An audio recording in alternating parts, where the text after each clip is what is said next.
शायद अगली लाइन से समझा सकूं। प्रिंसिपल्स कुछ बताता हूं, 3 प्रिंसिपल, 3 सिद्धांत साथ लेके जाइएगा। Number 1, I'm not saying everybody who believed that I'll become a champion, but without believing, you cannot become a champion. मैं नहीं कह रहा कि बिलीव करने से आप चैंपियन हो जाएंगे, लेकिन नहीं करने से आप चैंपियन नहीं होने वाला, ये 100% गारंटी है। Principle number 2, very important. Positive thinking does not guarantee success, but negative thinking guaranteed failure.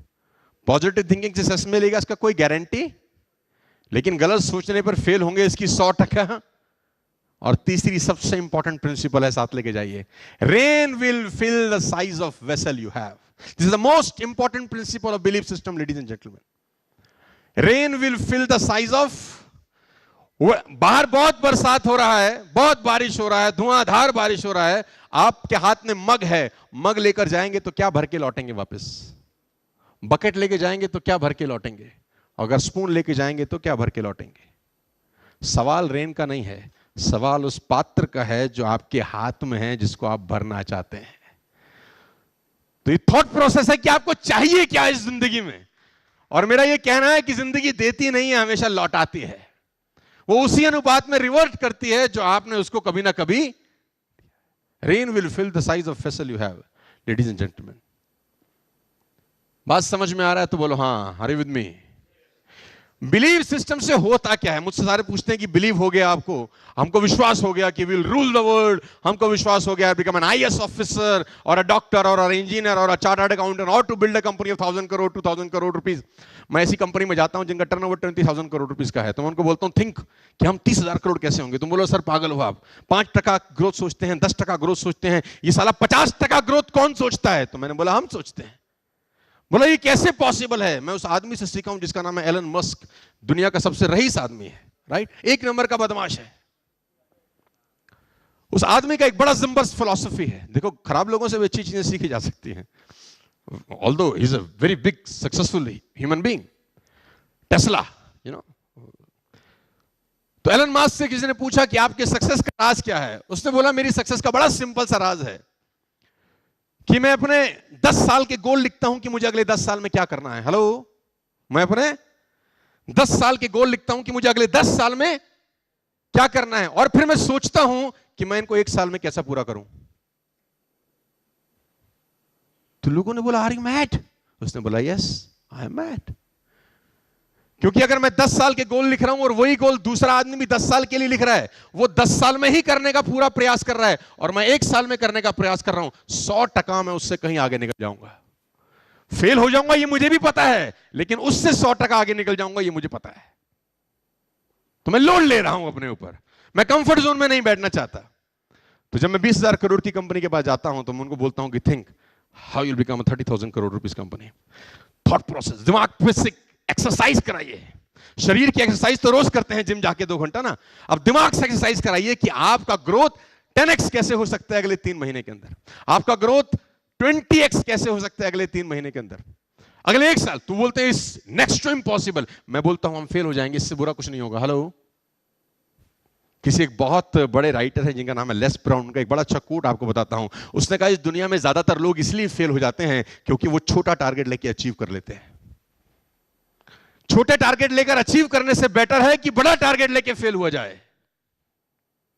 It's very important कि आप बड़ा टारगेट लें और फेल हो जाएं, बनस्पत इसके कि छोटा टारगेट लेके पास हो जाएं। आपने 10,000 करोड़ की कंपनी के बारे में सोचा और 50% भी पास हो गए तो 5,000 करोड़ होता है। आपने 100 ही करोड़ के बारे में सोचा और 100% भी पास हो गए तो 100 करोड़ ही होता। Hello, it's all about, come on, hello, thought process. Ladies and gentleman, rain will fill the size of vessel you have. तो सब मुझसे पूछते हैं कि बिलीफ सिस्टम से होता क्या है? बिलीफ सिस्टम की एक औलाद है।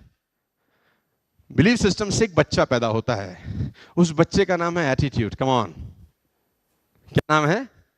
जब आपको बिलीव होता है ना कि yes I will do it, मैं ये कर जाऊंगा, साला आपका एटीट्यूड चेंज हो जाता है, आपका बॉडी लैंग्वेज बदल जाता है, आपकी टोन चेंज हो जाती है, इवन आपका हैंड शेक करने का पैटर्न चेंज हो जाता है। आप मिलिए लोगों से, इर्द गिर्द में लोगों से मिलिए जो डिमोटिवेटेड हैं, जो ढीले ढाले हैं, जिंदगी में कुछ टारगेट गोल सेटिंग नहीं है, आप उनसे हाथ मिलाइए, वो हाथ मिलाएंगे नहीं, वो हाथ दे देंगे, आप ही मिला लो। बोले उनसे नाम पूछिए, क्या नाम है?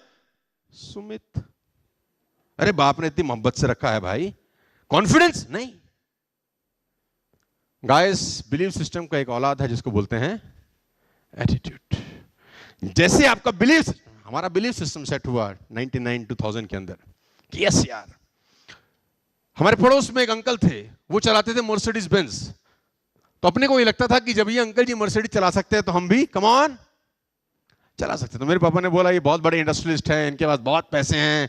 तो मैंने बोला ये माँ के पेट से थोड़ी लाए थे, ये भी तो यही मार्केट में ग्रो हुए, अगर ये कर सकते हैं तो पापा। और धीरे धीरे धीरे धीरे करते हुए एम्पायर खड़े होकर एक चीज बना ली हमने। एटीट्यूड बहुत इंपॉर्टेंट रोल प्ले करता है। एक एग्जांपल देता हूं, सुनना चाहेंगे तो बोलिए हाँ। बहुत फेवरेट एग्जांपल है मेरा, कम से कम 100 200 500 बार दे चुका हूं। हाँ बोलेंगे तो सुनाऊंगा, क्योंकि आप ना बोलते तो सुनाता हूं मैं फिर भी। आप में से कितने लोगों ने जंगल सफारी किया है कभी? Everybody must. मैं भी जिस रास्ते से आया वो तो पूरा जंगल टाइप रास्ता है यार, है खतरनाक, दिख ना जाए मैंने कहा कुछ। आप लोग जंगल गए हैं? Come on. सबसे तेज कौन सा जानवर दौड़ता है जंगल में? श्योर। सबसे ऊंचा जानवर कौन सा होता है? Come on. जिराफ। बच्चे ने बताया, वाह। सबसे भारी जानवर कौन सा होता है? Come on. एलिफेंट। और क्लेवर जानवर कौन सा होता है? Are you sure? सबसे क्लेवर फॉक्स, सबसे तेज चीता, सबसे ऊंचा जिराफ और सबसे भारी एलिफेंट, हिप्पोपोटामस, कुछ भी आप बोल सकते हैं। अब मेरा अगला क्वेश्चन ये है, इन चारों में से जंगल का राजा कौन सा होता है? मैंने इन चारों में से पूछा।